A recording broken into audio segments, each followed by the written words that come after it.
بسم اللہ الرحمن الرحیم نحمدہ ونصلی علی رسولہ الکریم اما بعد۔ سیرت النبی صلی اللہ علیہ وسلم کا درس نمبر 64، انصار مدینہ کی دوسری بیعت عقبہ اور مسلمانوں کے لیے اس میں سبق۔ جب انصار مدینہ کو بھی ان شدید آلام و مصائب کا پتہ چل گیا جو آپ علیہ الصلاۃ والسلام کو کفار مکہ کے ہاتھوں پہنچ رہے تھے، تو نبوت کے 13ویں سال موسم حج میں مدینہ طیبہ سے 75 افراد پر مشتمل ایک جماعت حج کے لیے مکۃ المکرمہ روانہ ہوئے۔ یہ 75 افراد جس میں 2 عورتیں بھی تھیں، یہ آپس میں ایک دوسرے سے کہنے لگے، آخر ہم کب تک رسول اللہ صلی اللہ علیہ وسلم کو اور آپ کے صحابہ کرام رضی اللہ عنہم اجمعین کو یوں ہی مکۃ المکرمہ میں پریشان ہوتے اور تکلیف میں مبتلا ہوتے ہوئے دیکھتے رہیں گے؟ کہنے لگے، ہم اپنے پیارے محبوب صلی اللہ علیہ وسلم کو مکۃ المکرمہ میں رہنے نہیں دیں گے، بلکہ انہیں اپنے ساتھ مدینہ طیبہ لے آئیں گے۔ چنانچہ جب انصار مدینہ کی یہ جماعت مکۃ المکرمہ پہنچ گئی تو انہوں نے نہایت رازداری کے ساتھ رسول اللہ صلی اللہ علیہ وسلم سے رابطہ کیا اور آپ علیہ الصلاۃ والسلام سے خفیہ مذاکرات کیے۔ ملاقات کے لیے وقت اور جگہ کا تعین ہوا اور آخرکار اس بات پر اتفاق ہو گیا کہ دونوں فریق ایام تشریق کے درمیانی دن یعنی 12 ذی الحجہ منی میں جمرہ اولا یعنی جمرہ عقبہ کے پاس جمع ہوں گے، جسے آج کل بڑا شیطان کہا جاتا ہے، اور یہ اجتماع رات کی تاریکی میں نہایت خاموشی سے رازداری کے ساتھ ہو۔ حضرت کعب بن مالک رضی اللہ تعالیٰ عنہ فرماتے ہیں، ہم لوگ حج کے لیے نکلے اور بالآخر وہ رات آ گئی جس رات میں آپ علیہ الصلاۃ والسلام سے ملاقات کا وقت مقرر تھا۔ ہم لوگ حسب دستور شام میں اپنی قوم کے ساتھ اپنے خیموں میں سو گئے۔ تہائی رات گزر گئی تو ہم لوگ خاموشی سے ایک ایک دو دو کر کے اٹھے،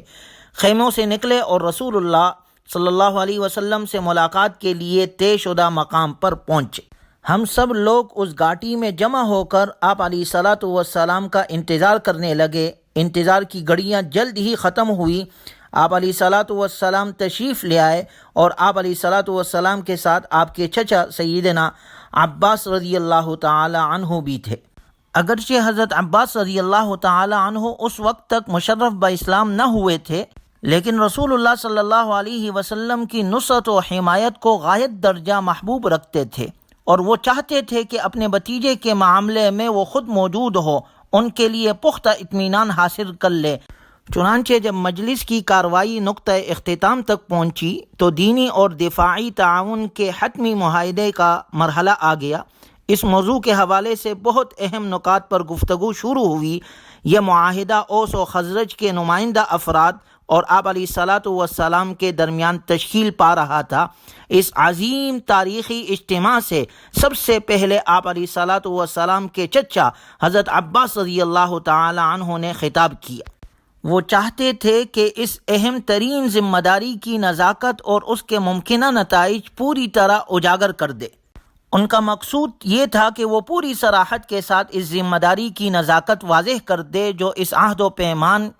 اور اس بیعت کے نتیجے میں ان حضرات کے سر پر پڑنے والی تھی۔ حضرت عباس رضی اللہ تعالی عنہ نے انصار مدینہ سے مخاطب ہو کر کہا، ہمارے درمیان محمد صلی اللہ علیہ وسلم کو جو حیثیت حاصل ہے وہ تمہیں معلوم ہے۔ ہماری قوم کے لوگ جو دینی نقطہ نظر سے ہمارے ہی جیسے رائے رکھتے ہیں،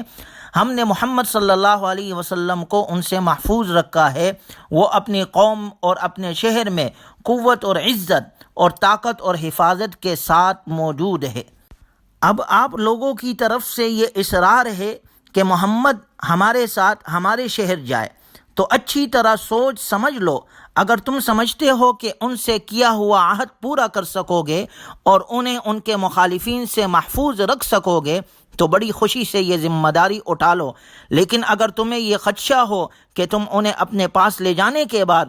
ان کا ساتھ چھوڑ بیٹھو گے اور کنارہ کش ہو جاؤ گے تو پھر انہیں یہیں رہنے دو۔ تم کو معلوم ہے کہ کفار مکہ محمد صلی اللہ علیہ وسلم کے خلاف ہے، اور اس کی وجہ سے عرب کے اور قبائل بھی تمہارے خلاف کھڑے ہو سکتے ہیں۔ ایسا نہ ہو کہ کل تم پر عرب کی مخالفت کا زور پڑے اور وہ تم سے محمد صلی اللہ علیہ وسلم کے حوالہ کرنے کا مطالبہ کرے اور تم اس مخالفت کی تاب نہ لاتے ہوئے محمد صلی اللہ علیہ وسلم کو ان کے حوالے کر دو، اگر یہی صورتحال پیش آنی ہے تو ابھی سے صاف انکار کر دو، کیونکہ وہ اپنی قوم اور اپنے شہر میں بہرحال عزت اور حفاظت سے ہے۔ انصار مدینہ نے حضرت عباس رضی اللہ تعالی عنہ کی باتیں سن کر انہیں جواب دیا کہ ہم نے آپ کی ساری باتیں سن لی اور سب اچھی طرح سمجھ لیا۔ اس کے بعد وہ آپ علیہ الصلوۃ والسلام کی طرف مخاطب ہو کر انہوں نے عرض کیا کہ اے اللہ کے رسول، آپ ارشاد فرمائیے کہ آپ اللہ تعالیٰ اور اپنی ذاتی گرامی کے سلسلے میں ہم سے جو چاہے عہد لے لیں۔ آپ ہم سے کیا چاہتے ہیں، ہم اس کے لیے حاضر ہیں۔ غور کیا جائے تو انصار مدینہ کے اس جواب سے پتہ چلتا ہے کہ یہ عظیم الشان ذمہ داری اٹھانے اور اس کے انتہائی پرخطر عواقب اور نتائج جھیلنے کے سلسلے میں انصار کے ایمان کی مضبوطی، دلیری اور اخلاص کا کیا حال تھا۔ عسکری حفاظت کے حوالے سے اس معاہدے کی ایک اہم شق یہ تھی کہ اوس اور خزرج نے رسول اللہ صلی اللہ علیہ وسلم کی اسی طرح حفاظت کی ذمہ داری قبول کی جس طرح وہ اپنے اہل و عیال کی حفاظت کرتے ہیں۔ اس کے بعد پھر آپ علیہ الصلوۃ والسلام نے گفتگو فرمائی۔ آپ علیہ الصلوۃ والسلام نے پہلے قرآنی آیات کی تلاوت کی، تمام لوگوں کو اللہ کا پیغام سنایا، اسلام کے فضائل بیان فرمائے، پھر آپ نے ارشاد فرمایا ابایعکم علی ان تمنعونی مما تمنعون منہ نساءکم و ابناءکم، میں تم سے بیعت لیتا ہوں کہ تم جس طرح سے اپنے بال بچوں کی حفاظت کرتے ہو اسی طرح تم میری حفاظت بھی کرو گے۔ حضرت برہ رضی اللہ تعالی عنہ نے آگے بڑھ کر آپ علیہ الصلوۃ والسلام کے دست مبارک تھام لیا اور عرض کیا، قسم اس ذات عالی کی جس نے آپ علیہ السلام کو سچا نبی بنا کر بھیجا ہے، ہم آپ کی اس طرح حفاظت کریں گے جس طرح خود اپنی عزت کی حفاظت کرتے ہیں۔ اللہ کے رسول ہم سے بیعت لے لیجئے، اللہ کی قسم ہم نے جنگوں کا دودھ پیا ہے اور ہم اسلحے کی کاٹ کے ماہر ہے، نسل در نسل ہمارا یہی شیوا چلا آ رہا ہے۔ ابھی حضرت برہ رضی اللہ تعالیٰ عنہ یہ گفتگو کر ہی رہے تھے کہ ابو الہیثم رضی اللہ تعالیٰ عنہ بول اٹھے، اللہ کے رسول، ہم نے جو کچھ یہودیوں سے معاہدے کر رکھے ہیں ہم انہیں ختم کر رہے ہیں، ایسا نہ ہو کہ ہم سب سے منقطع ہونے کے بعد الگ تلگ ہو کر رہ جائے، اور جب اللہ تبارک و تعالی آپ علیہ الصلوۃ والسلام کو غلبہ نصیب فرمائے تو آپ ہمیں چھوڑ کر اپنے قوم کے پاس واپس آ جائے۔ یہ سن کر آپ علیہ الصلوۃ والسلام مسکرائے اور آپ نے ارشاد فرمایا، بل الدم الدم والہدم الہدم،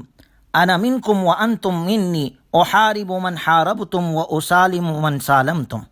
آپ نے ارشاد فرمایا، ایسا ہرگز نہیں ہوگا، تمہارا خون میرا خون ہے، تمہاری عزت میری عزت ہے، میں تم میں سے ہوں اور تم مجھ میں سے ہو، جس سے تمہاری جنگ ہے اس سے میری بھی جنگ ہے، جس سے تم صلح کرو گے اس سے میں بھی صلح کروں گا۔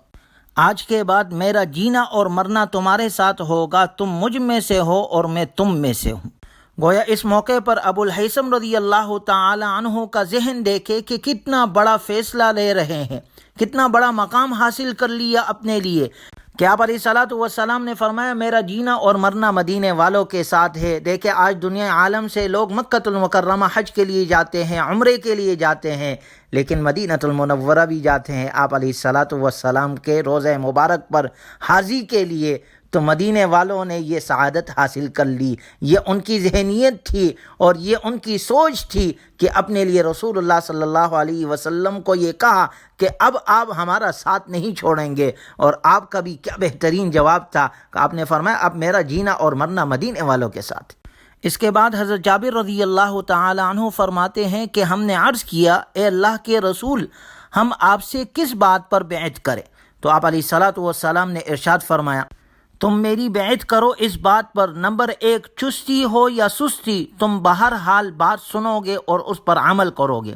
دوسرے نمبر پر تنگی ہو یا خوشحالی ہر حال میں اللہ کے راستے میں مال خرچ کرو گے، تیسرے نمبر امر بالمعروف اور نہی عن المنکر کرتے رہو گے، چوتھے نمبر پر فرمایا اللہ کے بارے میں حق بات کہنے پر کسی ملامت کی پرواہ نہیں کرو گے،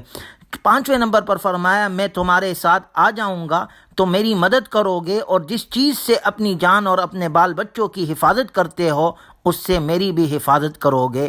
جب آپ علیہ الصلوۃ والسلام نے یہ 5 باتیں ان کے سامنے رکھی اور فرمایا کہ تم کو یہ باتیں قبول ہے، تو ایک انصاری صحابی حضرت عباس بن عبادہ رضی اللہ تعالی عنہ کھڑے ہو گئے اور اپنی قوم کی بیعت کو پختہ اور مستحکم اور مزید پکا کرنے کی غرض سے کہا کہ آپ کو معلوم ہے کہ ان باتوں کا کیا مطلب ہے، اس بیعت کا کیا مطلب ہے؟ یعنی اگر پورا عرب بھی تمہارے خلاف ہو جائے تب بھی تم پورے عرب سے ٹکر لو گے، لیکن محمد الرسول اللہ صلی اللہ علیہ وسلم کا ساتھ نہیں چھوڑو گے۔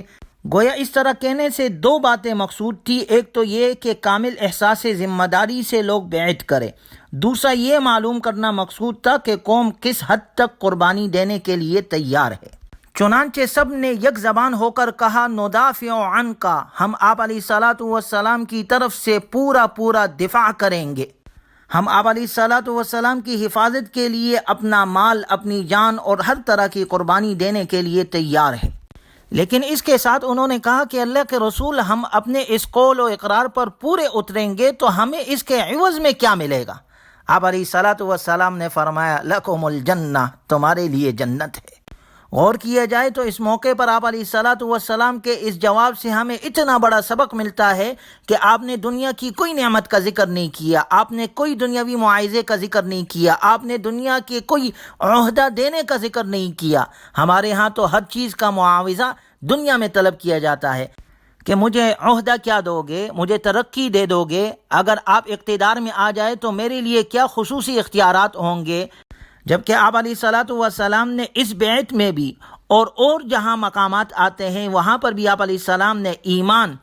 اسلام اور کسی بھی بات پر بیعت کرنے پر جزا جو ملے گی جنت کے علاوہ آپ نے کسی چیز کی دنیاوی چیز کا ذکر نہیں کیا۔ ہم غور کریں تو اس موقع پر آپ نے زمین،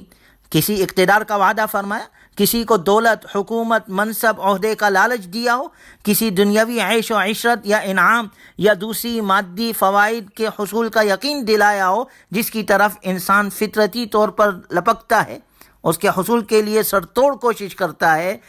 تو ان تمام سوالات کے جوابات نفی میں آتے ہیں کہ آپ علیہ السلام نے اس طرح عہدے کا کسی کو ذکر ہی نہیں کیا، بلکہ آپ نے فرمایا لکم الجنہ، تمہارے لیے جنت ہے۔ تو بعض روایت میں آتا ہے کہ ایک صحابی رسول عبداللہ بن رواحہ رضی اللہ تعالی عنہ نے اس موقع پر کہا یا رسول اللہ لا نقیل ولا نستقیل، یہ بڑے نفع والی بے ہے، ہم اس کے اقالہ اور فسخ پر ہرگز راضی نہ ہوں گے۔ عرض کیا اس معاہدے سے نہ ہم پریں گے نہ آپ پریں گے، آپ بھی معاہدے پر قائم رہیں گے اور ہمیں جنت لے کر دیں گے، ہم بھی اپنے وعدے پر قائم رہیں گے۔ حضور علیہ الصلوۃ والسلام نے فرمایا ٹھیک ہے، تمہارا وعدہ ہے تو اللہ کے نبی کا بھی وعدہ ہے۔ چنانچہ انصار مدینہ نے اللہ اور اس کے رسول سے کیے ہوئے وعدے کو پورا کیا۔ ان میں سے بعض آپ علیہ الصلوۃ والسلام کی زندگی میں ہی رتبہ شہادت سے سرفراز ہو گئے اور بعض نے امت اسلامیہ کی قیادت میں اہم کردار ادا کیا۔ آپ علیہ الصلوۃ والسلام کی وفات کے بعد عظیم مارکوں میں حصہ لیا۔ آج اگر ہم تاریخ پر نظر ڈالتے ہیں تو ہمیں زمانے کے اندر دنیا عالم میں آج تک صفحات میں ان اصحاب جیسے، ان انصار جیسے مثال نہیں ملتی، ان کی نظیر نہیں ملتی۔ وہ ایسے لوگ تھے، ایسے نبی کے صحابہ تھے، ایسے وعدوں کو پورا کرنے والے تھے جنہوں نے لوگوں کو عطا کیا، لوگوں کو دیتے رہے اور خود سوائے جنت کے کسی چیز کے طلبگار نہ ہوئے، وہ رہتی دنیا تک کے لیے ایک یادگار چھوڑ گئے۔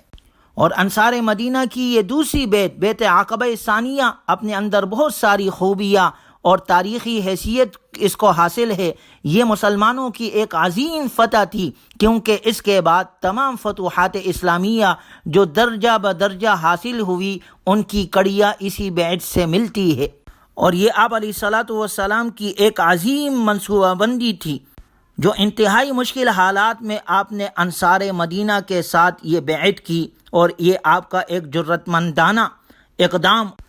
اور تمام کفریہ طاقتوں کے لیے، مشرکین کے لیے ایک چیلنج تھا۔